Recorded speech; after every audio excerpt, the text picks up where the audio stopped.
Welcome back to Glamour Unfiltered, hosted by me, Josh Smith. And today, we are joined by model, activist, turned beauty mogul.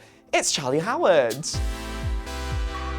What brought you to the public domain, shall we say, is that you went on social media, you posted this thing on Facebook, and you called out your modelling agency at the time for telling you to lose weight, and you've been saying that beauty is a subjective thing. Who are you to tell me what beauty is? What would you want to say to those people who told you that? Oh no, sorry, I can't swear, sorry. I feel like, at the time, I was just so ready to quit it anyway. And I feel so lucky that I've been able just to do what I want to do at the size that I'm at. And it really goes to show that, speaking your mind and sticking up for yourself doesn't have to be a bad thing. You're standing up there and being such a strong vocal voice for everyday girls who are out there, who have probably gone through the same things where they're thinking, I need to lose weight, I need to do this, I need to do that. Well, you know what it is that you think it's just a modelling thing, and it really isn't. It's like a global problem. Loads of girls feel insecure about their weight. Loads of girls have felt the need to diet unnecessarily. And I actually think the fashion industry holds a lot of responsibility in terms of body image and the way that girls view their bodies. So, we do have to kind of listen to women and the problems that they're facing. What kind of insane expectations have you placed on your own body image at certain times of your life? And what kind of extremes have you gone to in order to try and achieve that image for you? Diet pills off the internet. Back in the days when the internet wasn't really regulated, I ordered these tablets that would swell up in your stomach to keep hunger at bay. The 500 calorie diet, the 1,000 calorie diet, the apple a day diet. Every single diet underneath the sun I tried in order to try and be thin. Even tea, I was obsessed with tea because I thought that if it had 2 calories in it, if I had more than 2 a day, that was it, I was gonna be fat. I was gonna wake up the next day and just be ginormously fat. But this is literally what it does. Because when you're engrossed in an eating disorder, which I was for 10 years of my life, there's this voice in your head that tells you that you can never be thin enough. So I had this idea in my head that I had to be a UK size 6, which is like a US size 2. If I wasn't a US size 2, size 6 UK, then I'd failed. And I just put all this pressure on myself to be this body shape. And this is what that voice in your head does, is that it places so much importance on the way that you look, which is just ridiculous. How did you overcome it?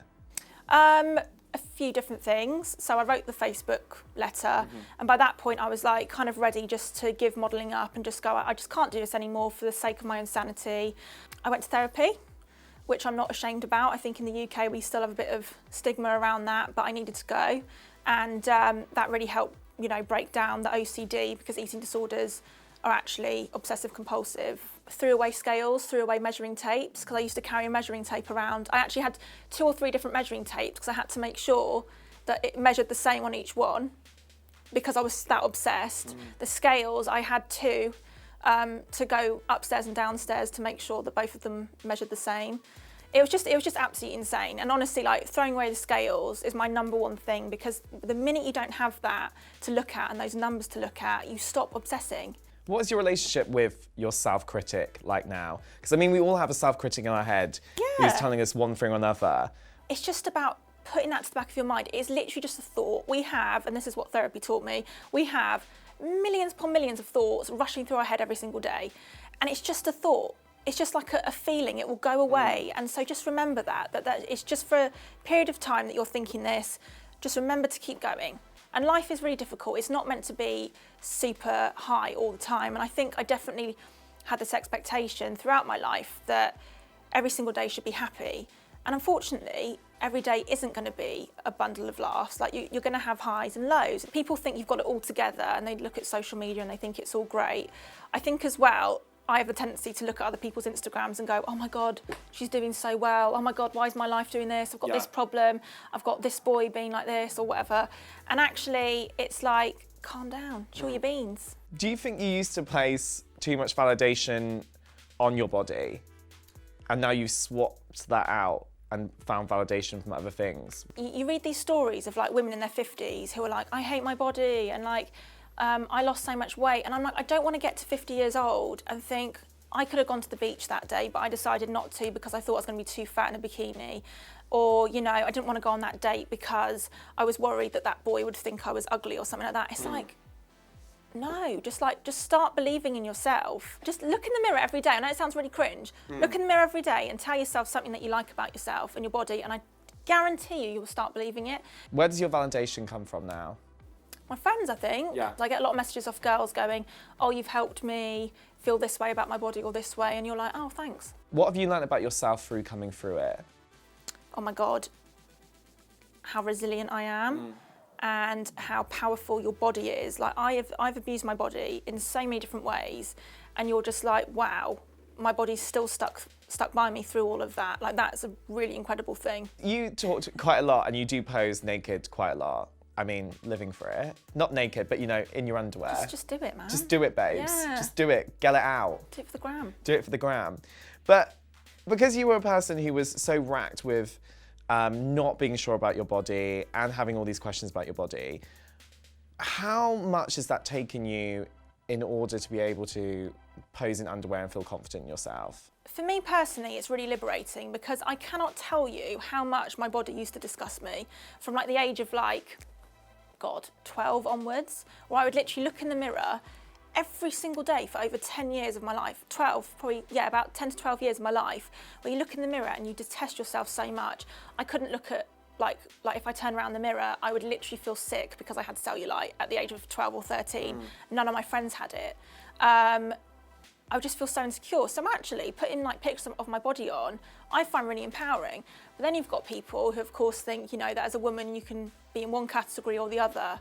Or, you know, you can be an author, but you can't possibly get in your bra and underwear because the two are very conflicting.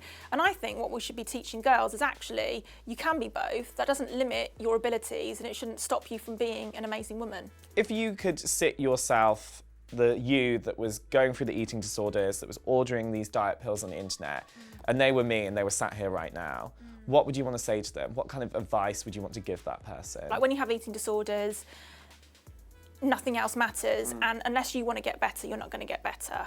So that is a bit of a tricky situation. Like if I go back in time, of course I'd rather not have had them, but I do think they're part of my story and I think they've made me a stronger person. So that's, yeah, it's a bit of a tricky one, that one. In the modelling industry today, is there anything that someone would say to you that still surprises you? Or is there things that happen that still surprise you? Oh my God, so many things. You know, I'm still told by girls that they're told to lose weight all the time when there is literally nothing of them. It's just ridiculous. And it almost feels like now we're going into a time where if you have a voice and you're more of a influencer model, you're fine. You're kind of let off the hook.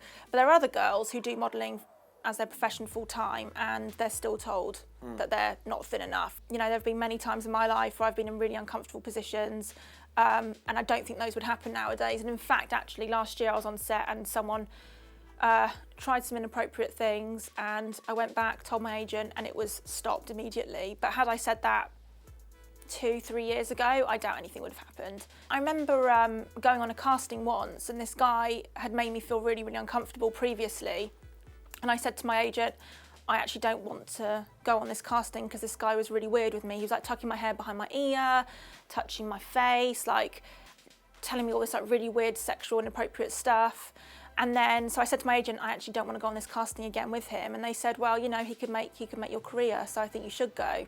And this casting was at his apartment. So you're putting yourself in these situations that are really, really dangerous, Yeah. I think. I don't think that would happen now. One of the most amazing things you're doing now is you're putting this whole empowering ethos that you've created, that you've had in your book, that you've shown on social media, and you're putting it into a beauty business called Squish. What made you want to put that empowerment into a beauty business? Back in 2016, I was overcoming my eating disorders and I set up a charity in America called the All Woman Project, and we were one of the first people to create unphotoshopped images. Now that idea's, you know, it's happening quite a lot. I even did, you know, with Glamour, I did that unphotoshopped shoot, didn't I? Yes. Just get that in. Just get that in. Thanks, Exhibit Glamour, A. It will for now be coming, on the screen. having me on. So we were one of the first people to release these images. And then since then, especially in the US, it's quite prevalent now to have all this diversity and, you know, women of all different shapes, sizes and colours. It actually wasn't back in like early 2016. It definitely wasn't. So I always knew that if ever I was going to set up a business, I was always going to bring that with me because I truly believe that people want to see women of all shapes, sizes and colours who they can relate to, but who they can also aspire to. So it's great now that you've got these agencies who've got girls of like every different shape, size and colour, because it allows girls to dream, but allows them to feel that they can relate. And I don't think things like acne and cellulite and stretch marks are necessarily bad things.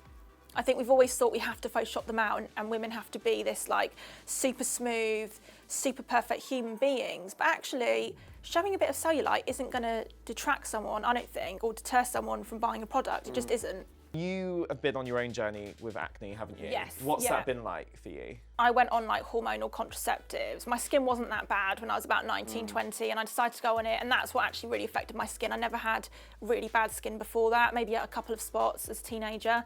Yeah, I've been really conscious about that, and I know how many other girls really struggle with it, and it doesn't make you feel great. But what would you want to say to someone who either feels they're suffering from adult acne and it's really racking their confidence, they're so overconsumed by their body image, or they are having to deal with sexist pigs, let's call them what they are.